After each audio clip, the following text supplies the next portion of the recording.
Greetings, I'm George Bus Ryan with the Get to Free Press. That is Dr. Marvin Dunn out of Miami.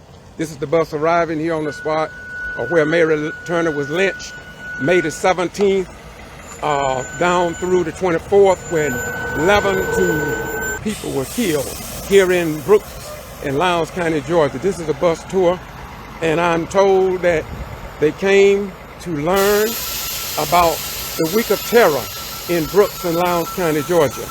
And I'm here, and I'm covering today's event under the title of the Get to Free Press.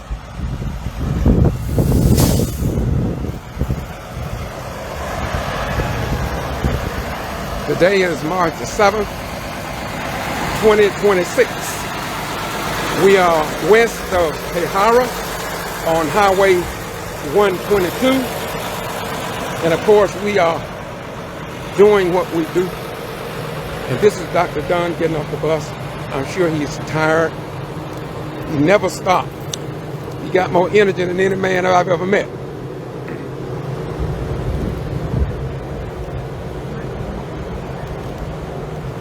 How you doing, doctor? Good, good.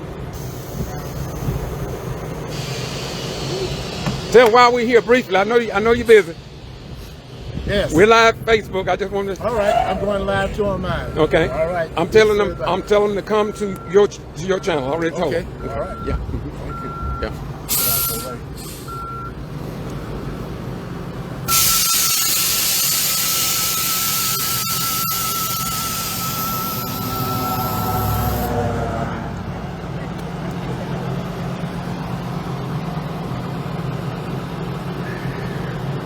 Once again, to Get to Free Press, and I ask you to check out Marvin Dunn's site on Facebook.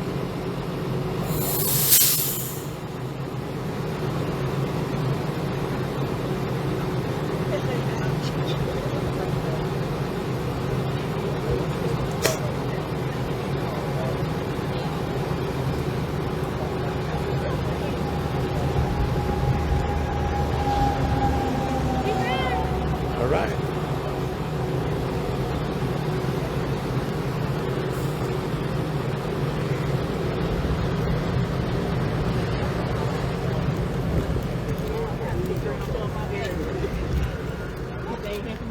They go whoop my butt. Oh, I've been waiting to see Georgia State. I was like, look, I have to get a case. It's not with me. There used to be a professional historic marker here, but it was shot up so much until they had to take it down and they sent it to Atlanta. I think they're going to put it in some type of museum. But this is what the replacement on this original site that this was placed at. This is the 1918 calendar I obtained because I wanted to see the actual dates of when each one of these 11 people died that they have a record of. And this is what the calendar looked like in May of 1918. And of course, this week started from the 17th through the 24th when they killed the blacks outright here.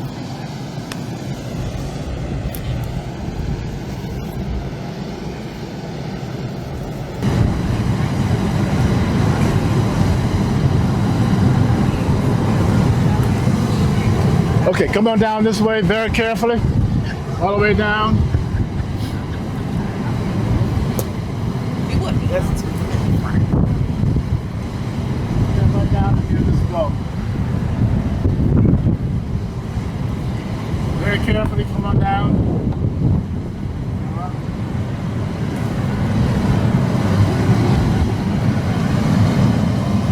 Come on around here.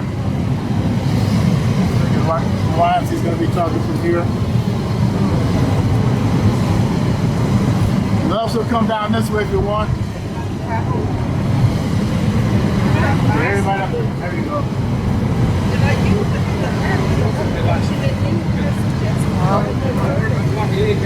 I can't remember that.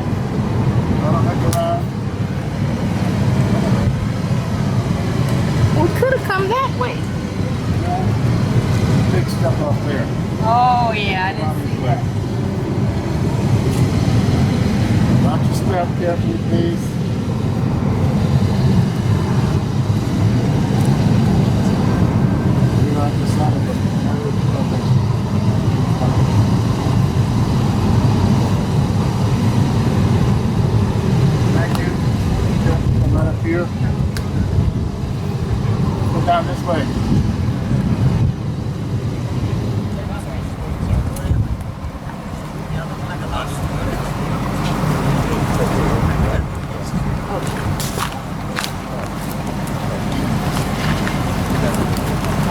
Thank you for your help.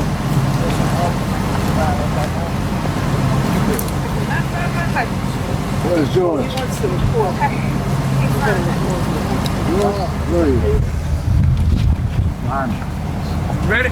Yeah, definitely go to work. I'm going to ask her to turn the bus off so it won't be quite so noisy. This is George Boston Ryan. He is an expert on this lynching. He is the one who taught me about the Mary Tunnel lynching. He's going to be a local expert. He's going to tell you the story. Come a little closer. You're going to talk about your life. That's not the microphone.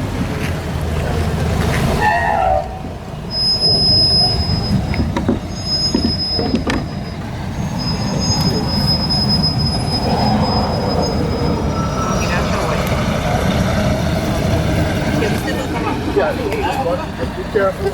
You feel safe. Let us start with a prayer. Heavenly Father, we thank you for this day. We thank you for the work of Marvin Dunn and his committee. We thank you for these people who care enough about history to be here today. This we pray in Jesus' name. Amen. I'm glad to see all of you here today. Thank Marvin Dunn and his great workers that support him. How long do you want me to take, my brother? Okay. Well, the reason all right. First of all, let me say this. I went and got this because when we talk about the Mary Turner lynchings, often we can't see what the calendar looked like back in 1918. So I got this calendar, and you can see on this calendar, the 17th through the 24th is when the European Caucasian in Brooks and Lowndes County, Georgia, killed, murdered, lynched, burned some of these blacks to a crisp. And it all was centered around a white plantation owner by the name of Hampton Smith. Hampton Smith would go to the jail and get blacks and pay their bond, then work him on his plantation in Brooks County, not Lowndes County, but in Brooks County. And often when I do these talks, we talk a lot about the Mary Turner lynching, and that is the thrust of it.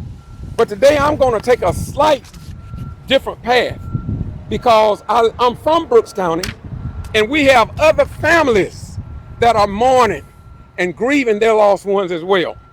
And so we're going to start off with the first black person that was lynched. Now, before we get into that, first of all, Mr. Hampton was a plantation owner.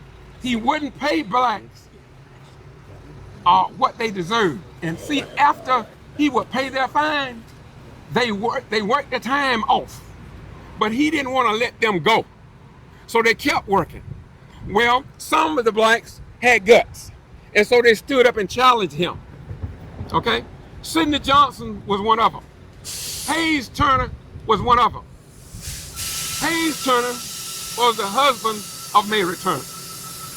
So it was rumored that they were going to take his life because they couldn't find any justice in Brooks County as far as getting justice. So one night, they believed that a posse of blacks went to his house. Posse of blacks? Oh, They say a posse of blacks, right, which mean a group of blacks or a gang. And but that didn't happen that way.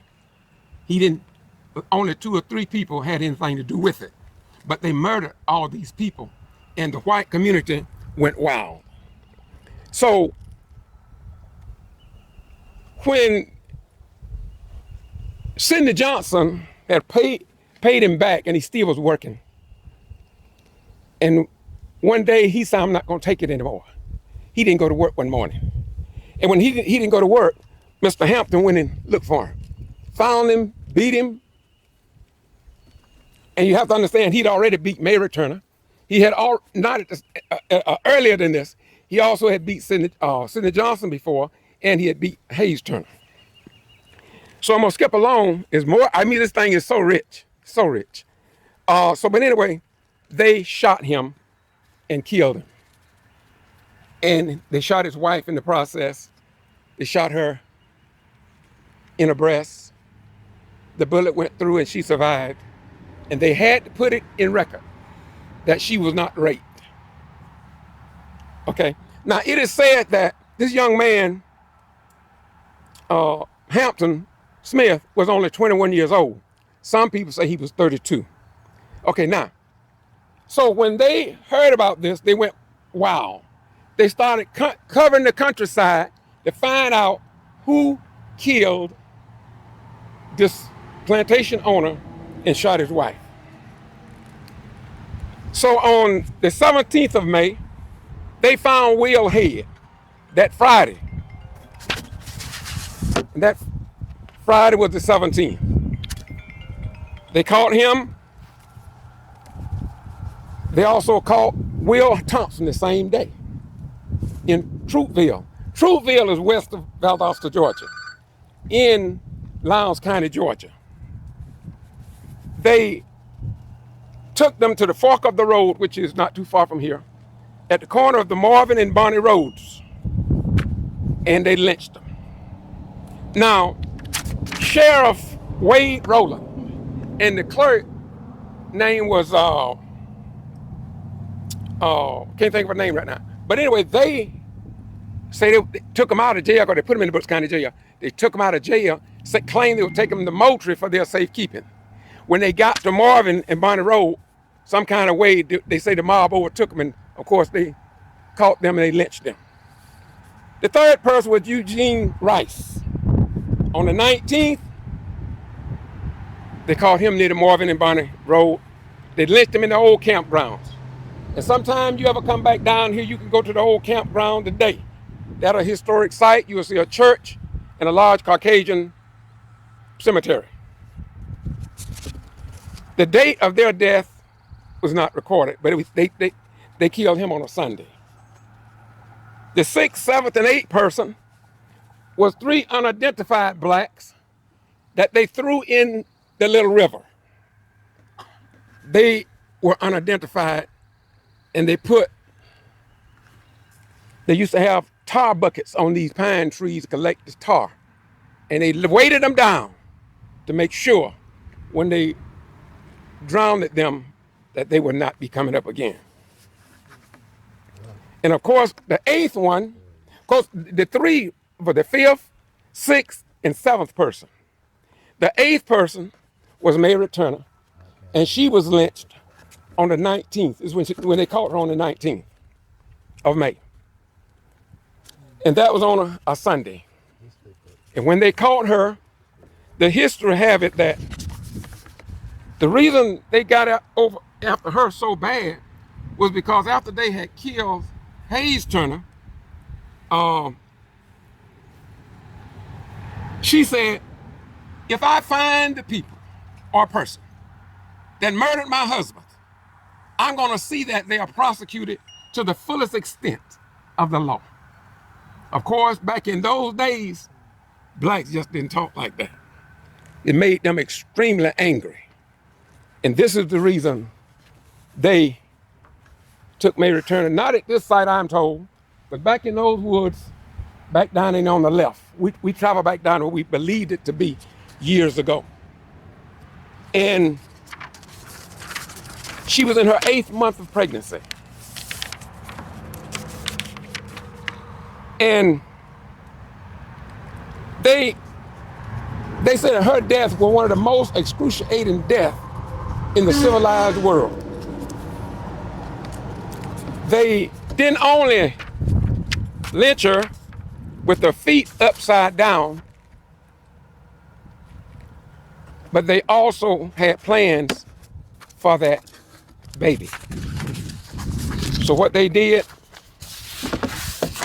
was unspeakable.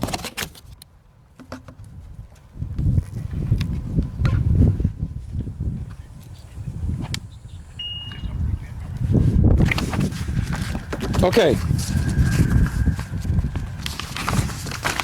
I'm going to the notes because the story of Mary Turner was so excruciating that I want to cover it a little more in detail. They cut the baby from her womb. She was in her 8th month of pregnancy. A white mob member took the heel of his boot Now this was after they had hung her upside down in a tree, somewhere along this road, because this road they said was done at. And at that time, trees was hanging over the roadway. But back in there is where they threw her body. And in what they did there, they took her to a tree and they burned her to a crisp. They soaked her body in motor oil and gasoline. And the white mob member took the heel of his boot after the Caucasian had took a knife and ripped over her abdomen. That baby fell from the ground.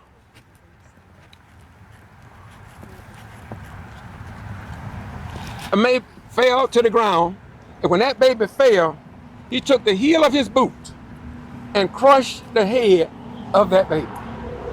It said that that baby gave out 2 feeble cries and went on into the hereafter. And I want you to know that, like many other deaths here in South Georgia, nothing was ever done about any of these deaths. After Mary Turner's death,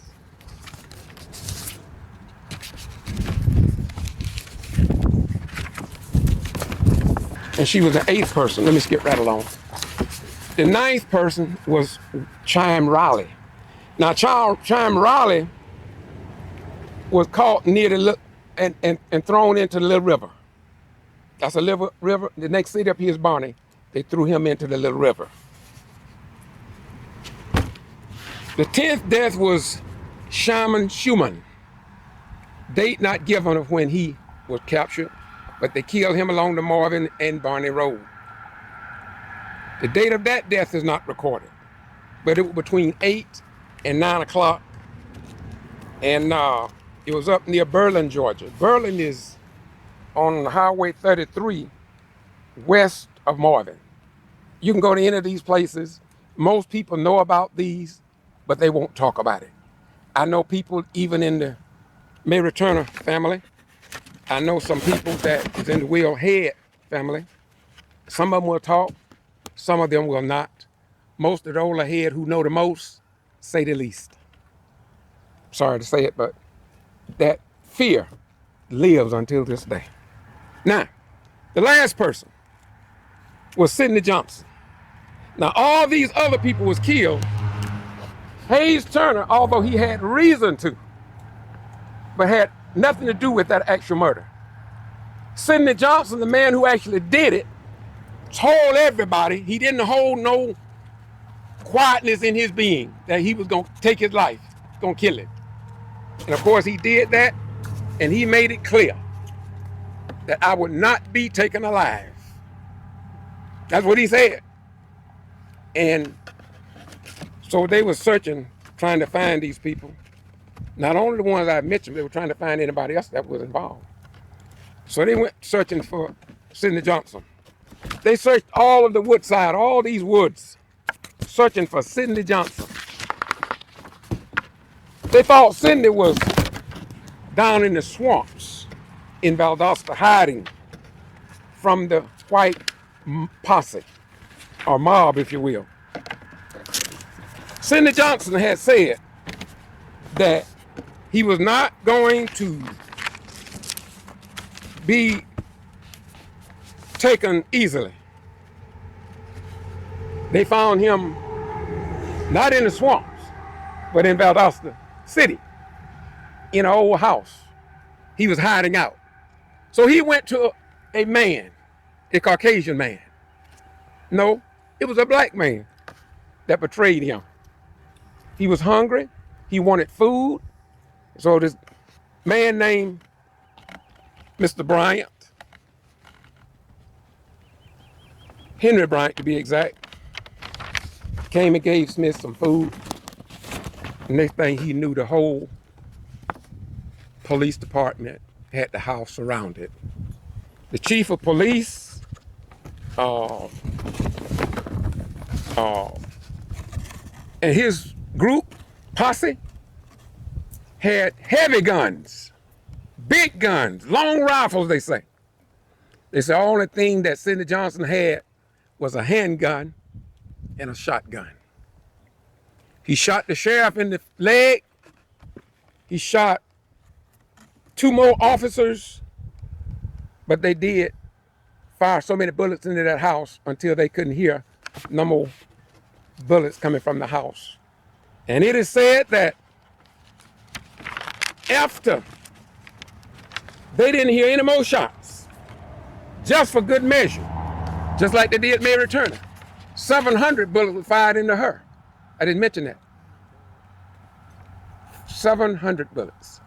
And here again, they say approximately 700 bullets was fired into Sidney Johnson. And of course, after that, he died. Now, let me close this out. There's so much more to say, need to be said, should be said, never have been said. But after they killed Sidney Johnson, the history is that they castrated him, cut his body parts off, threw him across the street there in Valdosta, across the street from the house they found him. And it said that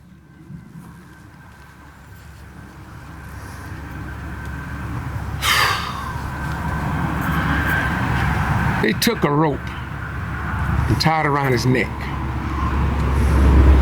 And they dragged him up and down North Patterson Street in the heart of town. That ain't the baddest part about it. Then they took him and drug him from Valdosta to Marvin, at least 12 miles, behind an automobile.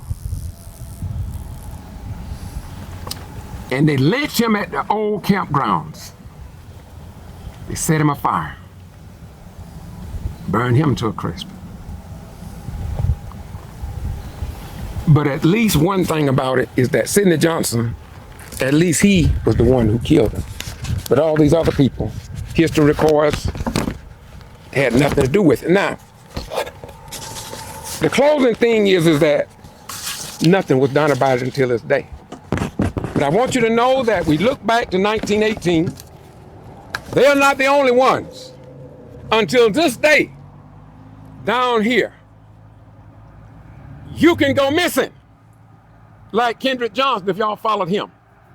He was at Lowndes County High School. January the 10th, went to school, came back in a body bag. And they are still fighting to get justice in that case. And because I do what I do, which is recording and publishing the news that your traditional news media will not publish, I'm under a 13-year criminal trespass because I guess they thought some of those kids would talk to me. And I believe in St. John 8:32, and ye shall know the truth, and the truth will set you free. And I guess they knew I would do that, so they had to silence me. But they never told me in writing that they put me under it. 2 different occasions, 2 police officers told me, John Robbins know about this. Then after they told me, they say they didn't even do it. I had it on the sheriff deputy radio. Say you cannot go on any Lowndes County school property or you will be arrested. Then they didn't put nothing in writing. So when I challenged the Sheriff Prime, the school superintendent, Wes Taylor, nobody took credit for putting me under it. They say they didn't do it. I went to all the court, nobody did. I'm just showing you what can happen to you down here. Now, it was my word against theirs. But guess what? My grandmother brought me up, never trust Caucasians. So I always keep me a tape recorder. And everything they told me, I recorded it with this tape recorder. And they cannot refute that it happened because they said it. And it's not that they said it, but it was transmitted over the sheriff deputy radio. And they still deny it. So if they denied this back then, the people for getting justice, even today, it can happen to us. And that's the close of my story, except for this part. I want to thank Marvin Dunn, Dr. Marvin Dunn, for all the work that he continuously do to let people know about what we go through. I watch him on Facebook, and he almost bring me to tears. What if we had 30 Americans to go to these locations as he's doing here? He going to other places. And I want to commend him. And above all, I want to thank John Roberts, my best friend, for standing by my side, because I've had threats on my life. They told me where to go to get my casket and my headstone. I was walking with Reverend Floyd Rose. I got a lot of calls, but one in particular, when Willie Jane Williams died at the jail and we fought that, here's what the group said to me about Reverend Rose. He's a civil rights leader up in 89 Hollow Walk. But here's what they said to me as I close. Your dog is barking on my porch, and you better get him off. That's what they said to me over the phone. And I record that. I kept it many years. So I want to say thank you all for coming. May God bless you. I hope I've said a little something that will help you along the way. But whatever I said here today is only a minute part. If you go to YouTube, my Boston G.B.R., go to Marvin Dunn site and others. Mark George was a Caucasian. He was a professor from VSU. And the People's Tribunal, the NAACP, and other organizations came together, and they erected a nice historical cross here, a monument, historical marker. And they shot it up so many times, so badly, they had to remove it. And of course now, they redid it, got a new one, and it's at the school up here in Hayhire. You can see that. Thank y'all very much for coming. God bless you. Any question? Yes. Questions from Mr. Ryans? Thank you very much. Are you all feeling any pressure, fear for what you're doing right now, telling this story? I don't. I don't. I mean, when back in the day, when my life was threatened, so you have to understand something. I was 14 years old, and the God of my understanding told me what I had to do. And this is only what he told me to do. I could go into a whole lot of other stuff. Don't do that. But no, I'm not going to do that. I'm not going to do that. I go into a whole lot of other stuff that I've worked with over the years. But the thing that a person must do, if he really believes in the God of creation, you don't too much worry about death.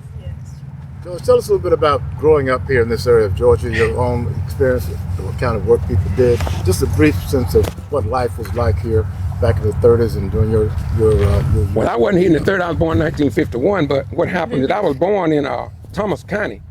At the age of 5, I was brought to Brooks County. We got 50 acres of land still due out in Brooks County. And so we wasn't middle class and we was poor, but we owned some land. And they didn't make us stay out of school like the other black kids. They made them stay out of school. And of course, I went to all segregated school. We had one-room schools. The books we got was hand-me-down books that the white people had already used, outdated. Some of them had graffiti on them about the N-word, niggers, as they would say. And we had to read all of that. But we had educators, black educators, because there was not a white teacher in our school. That school lasted from 1957 to 1970, and I was in the class that closed the door to the school in 1970. But that school educated black people with them outdated books. We were able to get doctors and lawyers and lieutenants and generals and me to go through all aspects of the military and hold our own without having to ask for any special treatment. Isn't that a blessing? We had somebody that cared about us, and they gonna tell you that you are inferior. Now, as far as the economic situation, black people caught sure hell down here. And what get me is that when my grandmother, I'm a little boy, my grandmother on Saturday afternoon would go to Hardy's grocery store, and she was standing in line to pay for her groceries. As a little boy, I knew something wrong with that. She get up to the counter, a white person come in, 3 white person come, they all get in front of her. And wasn't a damn thing she could do about it. She couldn't call the police, because the police probably was a Klansman. Wasn't nothing you could do about it. And if you look at what's happening today, how certain people can have so many felonies and still be exalted to the highest office, it lets you know something's wrong in this country. But I served during the Vietnam War, and they told us freedom, justice, and equality, the right to vote, and all this jilly jazz. And now we fighting for the same thing my granduncle fought for, who told me not to go in the military in the first place because he said they don't treat Negroes right. But Brooks County was said to be one of the 2 or 3 worst counties for lynching black people. When you go to that museum over there, you will see Brooks County highlighted with all those lynchings of people. And so just because I mentioned 11 people here, as I said, they say it may have been 30 people lynched, and not to mention other people who may die later. Tell them about Nigger Creek. Oh Lord, yes. Nigger Branch. I took Marvin Dunn, I took Representative Tyrone Brooks, I've taken other people that come to Brooks County. This branch is a few miles out west of Quitman. When I was a little boy, my grandmama Eliza Bryant told me how Caucasian people would take blacks, lynch them in front of the Brooks County Courthouse. Don't nobody want to talk about this much. But thank God for Marvin Dunn. But they would put on the back of a wagon, take them to Nigger Branch, and throw them overboard. And I've been in 2 documentaries, and they filmed me very deeply in there, talking about Nigger Branch in the movie called Vigilante. All you have to do is Google it, by Greg Pallas and Michael Sheen is in it too. So Nigger Branch never had a name posted, but everybody knew the name of the branch. Watch this. The young children at the schools in Quitman came together and say, y'all know we gotta do something about that. And so they got the name changed. And they changed it to Pride Branch. How in the hell can you get from Nigger Branch to Pride Branch? I mean, I'm serious, think about it. To me, that's a word slap in the face. But they had signs up saying Pride Branch, but now the signs are gone. But people that live there, young people don't know, but it's known among us as Nigger Branch. And by the way, when my grandmama told me about it, and I would pass that branch, and I would say this, and it's in that documentary, because it's the truth. As a little child, I said, I wish to God when I grow up, I go out there and find them people's body and give them a proper burial. So just to be clear, Nigger Branch was where they would lynch black people, then throw the bodies in the water so their relatives would come and get them. If they could get them. If they could. That's why they dump the bodies in the same place. Go out there and get your son or your whoever they lynched. Now, he made me think about something else. If you go to, I think it's kvci.blogspot.com, I did this after I retired. A police officer, black, named Earl Evans. And it bothers me so much until this day. Maybe somebody looking at Earl Evans' death. He was a good basketball player. He was a police officer. They say he was dating a white woman. But they burned him up in his own police car. Shot him. And nothing has been done until this day. I don't even know if there's even been an investigation. But I'm hoping that one day I go and request, or somebody request the paperwork on that young man. Because there is no statute of limitation. And see if we can't find what happened to him. Now, but I have a listing of 11 other people that just vanished off the street. Nothing happened to them. The family can't fight for it, won't fight for them. Because they scared as heaven or hell. This is a rough place, y'all. But overall, all white people are not evil and they're not bad. This white man here, which I missed, let me say this before I close. His name, Walter White. He wrote for the NAACP from 1931. He was the secretary of association, of that association, until his death. Now, he was black, but he looked so white. That's how he got all of this information and put it in this book. And he published it back in 1918 in the Crisis magazine of the NAACP. This is his work. He's a white guy, but he wanted right. So when you walk around and you put all white people in the same bag, please don't do that. Please don't do that. White was black. Huh? Walter White, the head of the NAACP, was a black man. He was black, but he was white. He passed, but in the circles of the black community, he was white, but he really was black. Because they saw him as white, but he was black. So here's what I'm saying. Regardless of us as a people we're not a vengeful and hateful people. Don't sit down and hate Mr. White because some people say he actually was white. Some say he was black, mixed blood. But the bottom line, I'm saying, let's not hate. Because the Underground Railroad would have never took one person north had it not been for Caucasians working with us. Now, we got some that work against us, a lot of them. And we better beware of who we with at all times. Okay. Thank you, Lon. Let's get back on the bus and head to Live Oak. Be careful, please. Getting back. Watch your step. Yeah, ask the questions, yes. No one's hand went up. Ask the question, please. Yeah. Yeah, what place did fear have in your survival? Because it sounds like your grandmother's advice to not trust black folks is an important part of your survival. Short for me. Make it short for me. I said, so what impact does fear have in survival? Or well, you mean in survival? what, you keeping that distance from? You mean why people fear? What impact did that healthy fear, I guess, or that distance between you and maybe the white community have in your existence today, like your survival of that? I don't have no fear. Maybe I don't understand. When I was coming up, I didn't have fear when I was coming up. My grandmama didn't have fear, but she knew what the white people would do. Right. So what she acted upon was not so much fear, but wisdom. Okay. She knew that them white people would kill us so easy, especially the boys. When I was brought up, my brother G.B.R, nicknamed G.B.R, she taught us this. And this is not fear, but people would think it was. Right.